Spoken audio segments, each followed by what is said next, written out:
imtihon markazi savol chiqarishdan to'xtamaydi, biz sizlarga tushuntirishdan charchamiz. Demak, bugun qo'shilgan yana 3 ta savolni ko'rib chiqamiz. Qizil avtomobil haydovchisi qaysi yo'nalish bo'yicha to'g'ri burilmoqda? Demak, bu yerda rasmni ko'ramiz.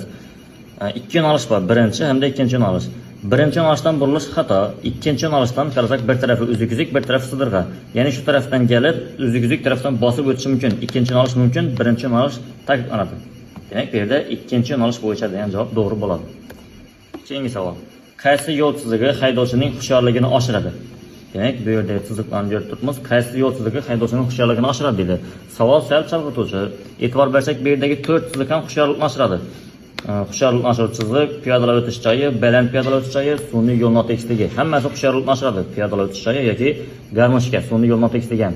Lekin savol qaysi yo'l chizig'i haydovchining hushyorligini oshiradi? Bu yerda javob to'g'ri bo'ladi. Sababi chiziqni bilamiz, bu yo'ldan past bilan jadir-budir bo'ladi. Ya'ni mashina dugurda o'tishi mumkin.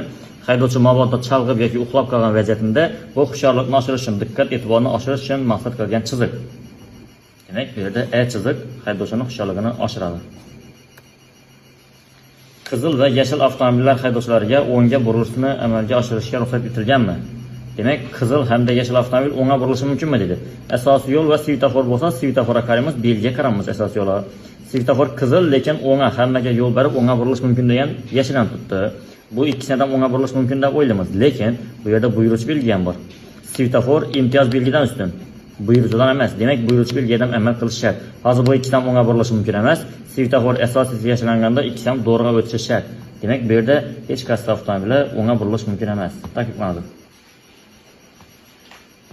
Imtihon markazidagi yangi qo'shilgan savollarning to'liq tahlili bizga kuzatib boring. Bu videoni prova olishni o'ylab yurgan, imtihonga borishga qo'rqib yurgan donishlar yuborib qo'ying.